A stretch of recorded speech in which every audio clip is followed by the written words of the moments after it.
Howdy, and welcome back to the Big Jake podcast.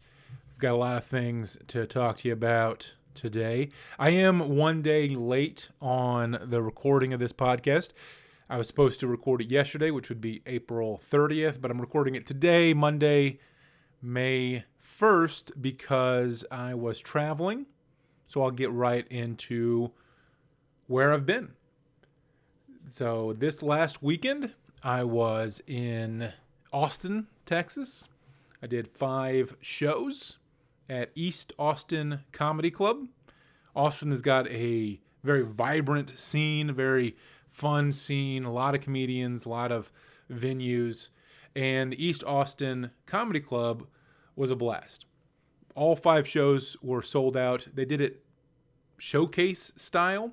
So they had 3 of us guys were what they would call the artist in residency. So we're 3 guys from out of town, and we're going to do all 5 shows. And then there were some other people on some of the different shows. So some people did the shows with us on Thursday. Some of them did it on Friday. Some of them did it on Saturday. And it was a lot of fun. The other 2 guys, one was from Portland, John Sanchez was from Portland, and then John Moskowitz is from New York. Both of those guys, a lot of fun, and I was excited to be able to spend the weekend with them. And so we've got 3 pretty different guys meeting in Austin for some comedy. It was a lot of fun, but doing the 5 shows, my last show was on Saturday night. My flight the next morning was going from Austin to Dallas and Dallas to Louisville, and from Austin to Dallas was fine, but it was real early. I had to get up at like 4 in the morning, and then Dallas to Louisville was delayed several hours. Got in a lot later than I really wanted to, and was just completely exhausted. Traveling will do that to you. Sleeping in a hotel, staying up at comedy shows all night, but also planes and all that stuff. I can't sleep on a plane. It's impossible. Planes are painful and I hate them, but they're a necessary part of this business. So there you go. But Austin was great. It was interesting to learn that my stuff can work in Austin, because I was nervous, but it worked out. On Tuesday of last week, I was at a retirement community in Tennessee. So right outside of Nashville, I went to a retirement community. They contacted me through Gig Salad and booked it and all that, and I came down and did an hour of comedy. This is probably the 4th, maybe even the 5th retirement community I've done, and they're all about the same. They're challenging, but I do enjoy them.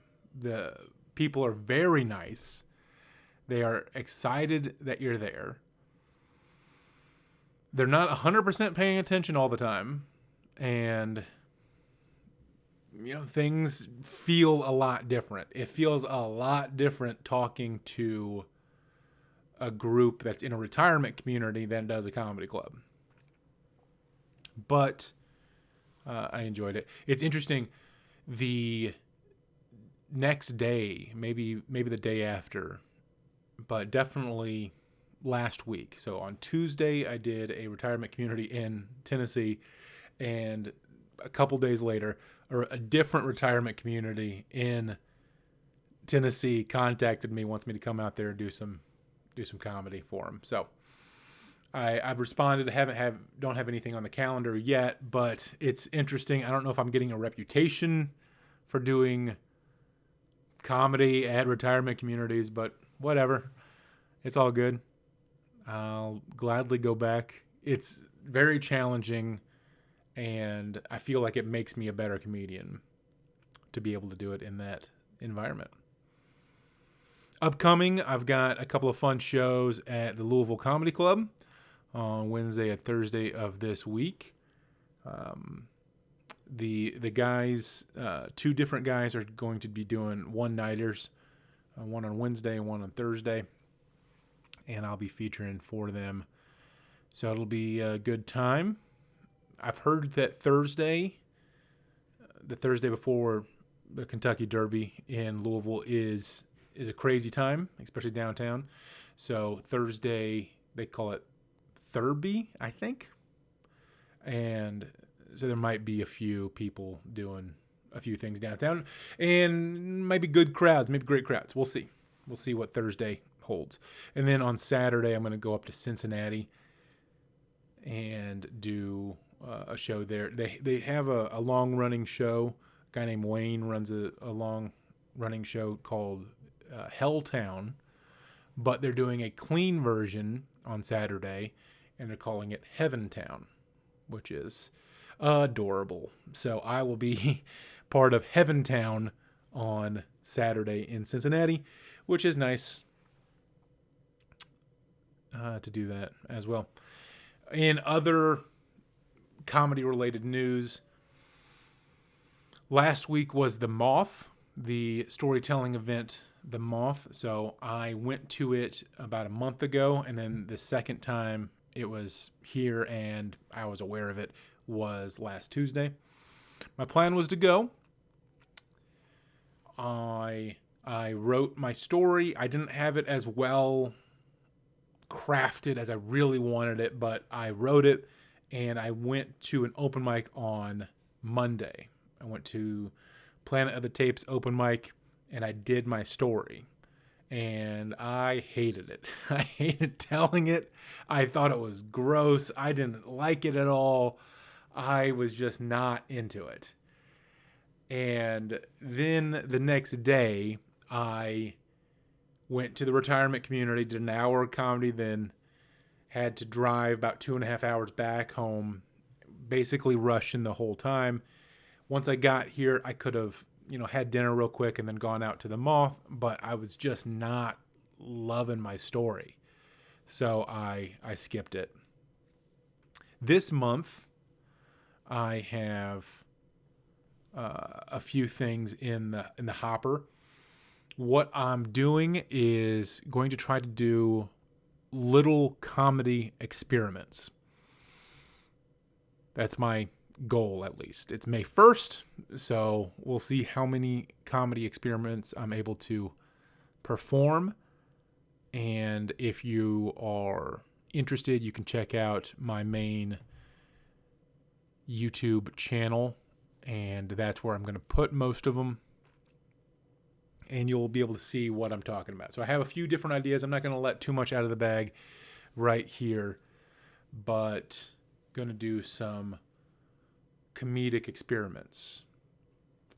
I was reading several books. I've read a lot of books this year, and I'm not sure which book referenced this. I think it was So Good They Can't Ignore You by Cal Newport. I think he mentioned this other book called Little Bets. And basically the idea is to find something that works and then bet big on it. But how do you find something that works? We'll make little bets to see which one. So small experiments. And I've been thinking about that in the comedic venue and what sort of little bets could I make. So there you go. I'm going to tell you a story about my car. My car that I drive is a former police car or government car, and you take one look at it and you can tell it was a former police car. It's a Chevy Impala. It's all black, and I enjoy it. I'm for it. I like the car. I bought it, had fairly low miles. I've been putting a ton of miles in on it, and it's been a good car for me. But this story happened a few years ago in Denver. Is I was driving this car, and this warning message kept popping up, and the car would jerk with the accelerator. and it would lose power and then it would come back on. And I didn't know what to do. So I bought one of those car plug-in devices that'll read the code. So I plugged it into the car and it read out the code, what's wrong with the car. And then I Googled the code, what's wrong with the car. And it's this known problem with Chevy Impalas is the gas pedal will go bad. I had no idea that the gas pedal could go bad, but it's well known apparently. It's like, here's this common idea that you can get a gas pedal that goes bad and it'll cause this code and cause this problem. And I read it and it sounded exactly like the problem I had. And the solution was pretty simple. Get a new gas pedal. So I got on Amazon and I just bought a gas pedal. I didn't know you could buy gas pedals on Amazon. I don't know what's happening with Amazon that you can just buy a gas pedal, but I bought a gas pedal. They mailed it to me. And now I have to change the gas pedal. I had no idea what I'm doing. I watched a video of how to change a gas pedal. I swear, from start to finish was probably 20 minutes. From having no idea that a gas pedal could be changed to having successfully changed my gas pedal was 20 minutes. What is the deal with YouTube? It's ridiculous. You can learn anything. I remember one time I had a storage unit that was down the hall from my apartment, and I was going to move, and the storage unit had a padlock that we lost the key to.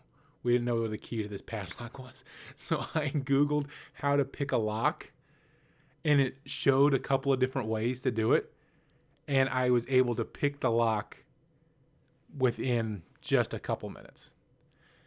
You can learn anything on YouTube. It's ridiculous. Anyway, so I had to change the gas pedal. And to change the gas pedal was 2 bolts and then a wired connection that had this big plastic coupling on it. So you take the coupling off, you take the 2 bolts off, old gas pedal, new gas pedal, you 2 bolts, plug the thing in, good to go. And I haven't had that problem since. It instantly fixed the problem, and I hadn't had the problem since. And it got me thinking, instead of any sort of security system,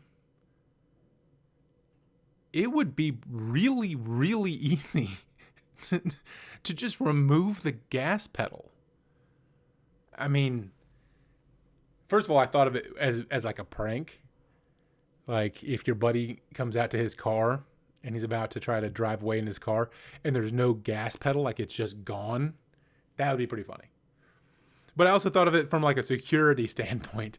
If you have to leave your car in a kind of a sketchy area and you're like, you don't 100% trust the locks, well, take the gas pedal because it's not that hard to take off and put back on. So there's my story. The books that I've been reading this year. So my stated goal is to read 100 books this year. I have a smaller secret goal of reading 200 books. Honestly, I would like my book total to be 200, with 100 being audiobooks and 100 being either Kindle or print books. So that then if people are real sticklers about it, like, oh, audiobooks don't count, well, then I still read 100 books. So this, as of today, I have read 51 books. Now, of those 51 books, 26, so a little over half, 26 have been audiobooks. So that means most of them have been audiobooks. Now, those audiobooks are almost all, not all, but almost all novels. So if you're reading a novel, the difference between reading it on paper and reading, doing the audiobook, that's not night and day. And if they're not novels, so some of them aren't novels, not all of them are. If I'm reading a nonfiction book on audio, I will pause the book often and take notes on it. So of the nonfiction ones, I pause constantly, take a note, go back to it, pause, go back. So I'm taking notes on these books. I'm not just hitting play and then going to sleep. That's not how it's working. But when you spend as much time in the car as I did, especially this last month, you're going to need something. Not only that, I really want to redeem the time that I have. I want to be able to use it well. And so using that to audiobooks is helpful. I have 3 Kindle books that I am very close to finishing. So on this trip to Austin, I did not bring any print books. I only packed a backpack, so I didn't have any carry-on, like real carry-on, like the wheelie carry-on kind. And I didn't have any checked bags, so I just brought my Kindle. And I did that so that I wouldn't have as many books to carry. But I could still bring a lot of books. So there's 3 books that I've been reading on Kindle that I'm very, very close to finishing, which would bring my total closer to 54. Once I finish those. One of those books that I am reading on Kindle is Brain Rules. I think I mentioned that last week. But this book is talking about how the brain works and different things to potentially help improve brain functions. And one of the things it talks about is exercise. I thought this was interesting, is exercise has been proven to aid problem solving and improvisational thinking. Which, if I had to characterize what stand-up comedy is it's probably most basically problem solving and improvisational thinking.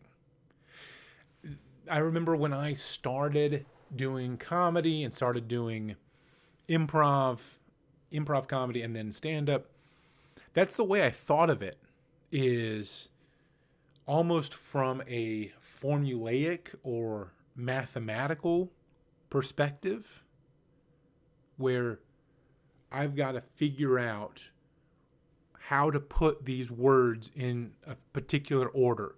There's a way to do it, and you figure out the way to do it, and then it works. Just like algebra. You figure out the way to do it, and then it works. And so there's problem solving that comes to that is with joke writing. But not only that, is there's improvisational thinking. One of the things I think I did well this weekend in the East Austin Comedy Club was some improvisational thinking. I did a couple of crowd work things that worked out real well. But it's one of those pieces where you have to, as the comedian, you know your jokes, and you come to a point where you know them real well. You know what's coming up next. You know where the big laughs are. You know what's happening. And so what I do, and I've heard of other comedians doing the same thing, is while I'm no longer really focusing on what I'm saying and what I'm doing, I'm really focusing on the crowd. And so I've heard it this way, that when you're starting, you're focusing 90% on what you're saying and 10% on the crowd. And then later, once you're a little more experienced, you're focusing 10% on what you're saying and 90% on the crowd. And that is really, I mean, it maybe empathy would be a good word for it, but it would be focused on the crowd. But another word would be improvisational, is that you got to be able to react to what's happening.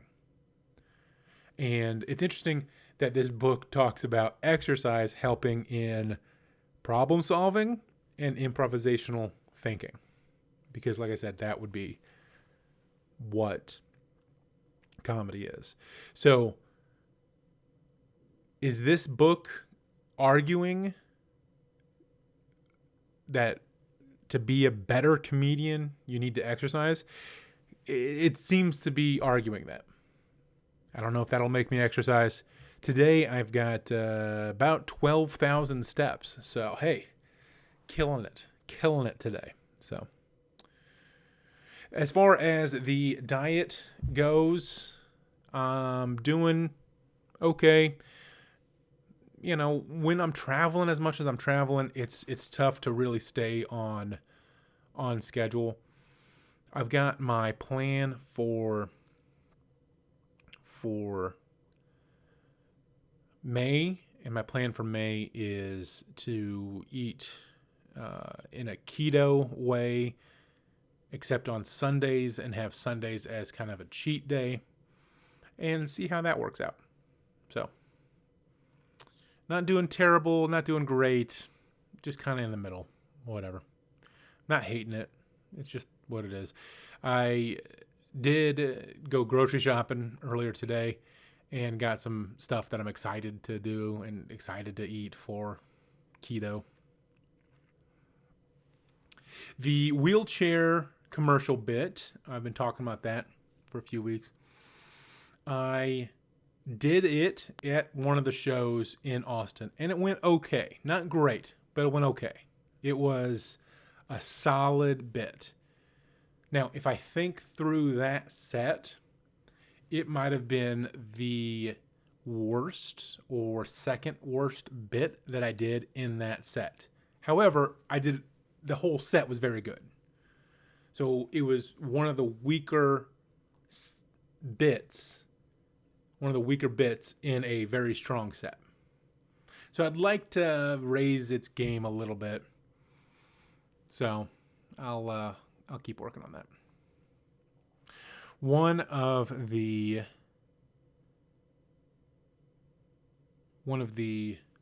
bits that I am interested in pursuing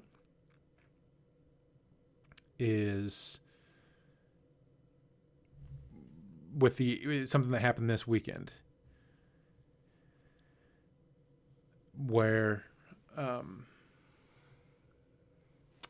this weekend I was flying to Austin, and I had the window seat. I like to have the window seat. If I have a choice, I go window, because if I do aisle, my arm is in the aisle. I keep getting hit by a little cart, and it is obnoxious the amount of people that have to use the bathroom on a flight. I don't understand how many people have to use a bathroom on a 20 or a 45-minute flight. Like from Dallas to Austin is 45 minutes, and it seems like 1,000 people will use the bathroom. Come on, man.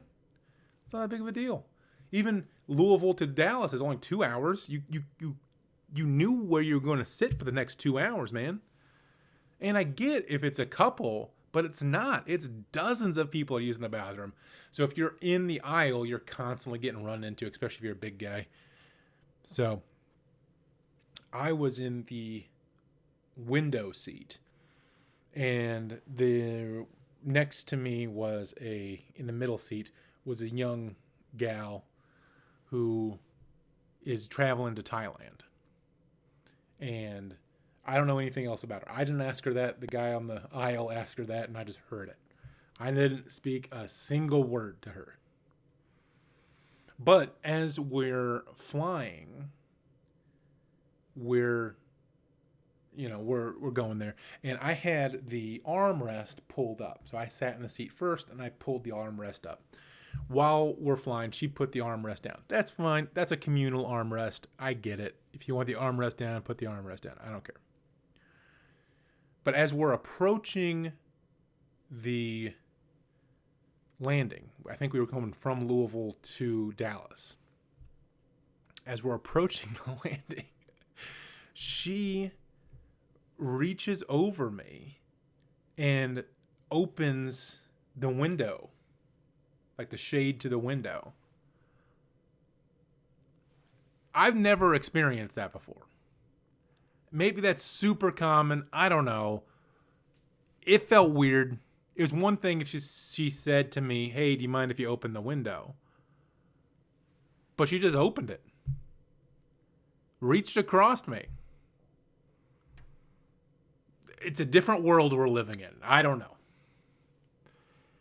The other thought that I have is I've noticed something with people. When people are waiting for a crosswalk, when they're standing on the sidewalk and they're waiting for the light to change so they can cross the street, they stand right on the edge. I don't understand why they stand so close to the edge. They're not in the street. I think they realize that standing in the street is dangerous. But they also are not standing a little bit far back. They'll hit the button and then they'll put their toes over to the curb, ready to immediately start walking once the little hand turns to the little walkie guy. Why? You know where the cars are. Take a step back. You've already hit the button. It doesn't make any sense to me. But every time I'm driving through downtown or walking through a crowded area, I see people waiting for the light, waiting for the crosswalk, standing on the very edge of the curb. Doesn't make any sense. So those are a couple of the bits that I'm thinking about. They're really just premises. They're not jokes yet, but those are some of the jokes I'm thinking about. Anyway, well, hopefully May will be a great month for me and for you. Take care. Goodbye.